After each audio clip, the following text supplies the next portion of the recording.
তো দেখুন রংটা কত সুন্দর হয়েছে।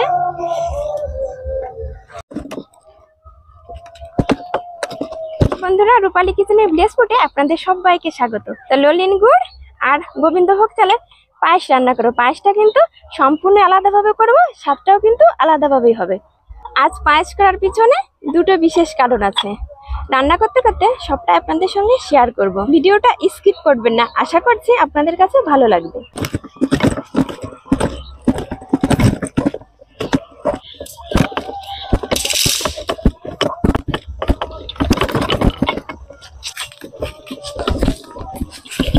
শান্তনু পানা, তোমরা এইখানে বসো।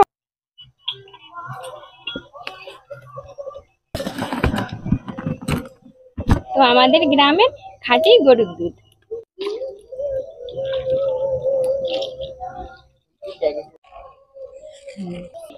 দুধটা আমি একটু নেড়ে দেব। দুধটা বলক উঠা পর্যন্ত আমি ওয়েট করব। আমি চালগুলো মুছে নেব। একটা থালা নিয়েছি, থালায় চালগুলোকে ঢেলে নেব। ঘি ঢেলে চালটাকে সুন্দর করে মেখে নেব।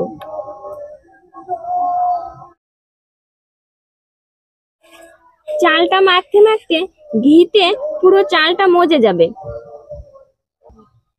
দুধে এখন বলক এসে গেছে, এভাবে দিতে থাকবো আর নাড়বো।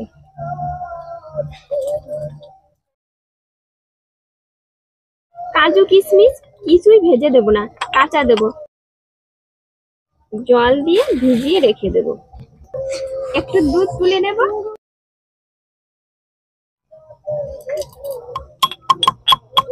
থেতো করে এলাচ দিয়ে দেব। দুটো তেজপাতা দিয়ে দেব।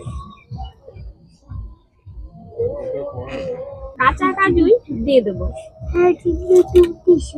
দুধটা এখন উষ্ণ গরম আছে, এই পজিশনে গুঁড়ো দুধটা ঢেলে দিয়ে আমি গুলিয়ে নেব।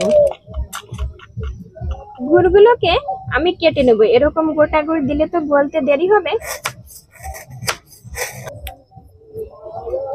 কিশমিশ গুলো ভিজিয়ে রেখেছিলাম, এবার দিয়ে দেব। পায়েসটা কিন্তু আমার প্রায় রেডি।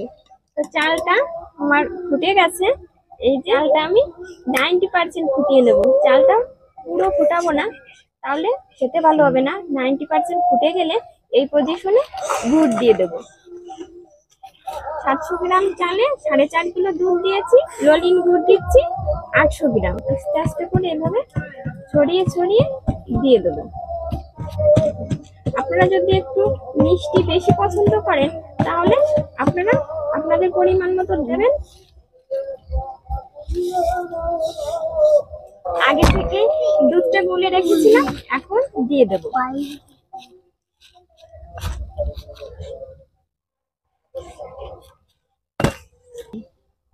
পায়েসের স্বাদটাকে ব্যালেন্স করার জন্য দিয়ে দেবো 1 চিমটি নুন। নুনটা কিন্তু খুব সামান্য পরিমাণে দিতে হবে। তো এবার 2 মিনিট জাল দেবো। জাল দিয়ে ভালো করে নেড়ে নেব। তো দেখুন রংটা কত সুন্দর হয়েছে। দেখতে যতটা সুন্দর হয়েছে, খেতে কিন্তু ততটাই সুন্দর হবে।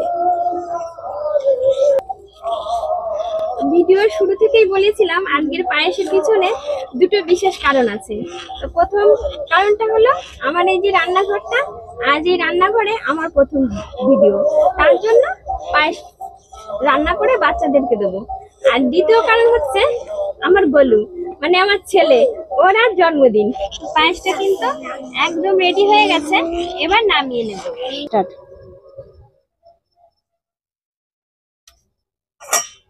নাও কনক, নাও। তোমরা কি পায়েস ভালো খাও? হ্যাঁ। ওরে বাবা, তাই নাও। এই যে গরম না তো? না, গরম না। বন্ধুরা, রেসিপিটি যদি ভালো লেগে থাকে অবশ্যই চ্যানেলটিকে সাবস্ক্রাইব করবেন। এখানেই শেষ করছি। আবার দেখা হবে নতুন একটা রেসিপি নিয়ে।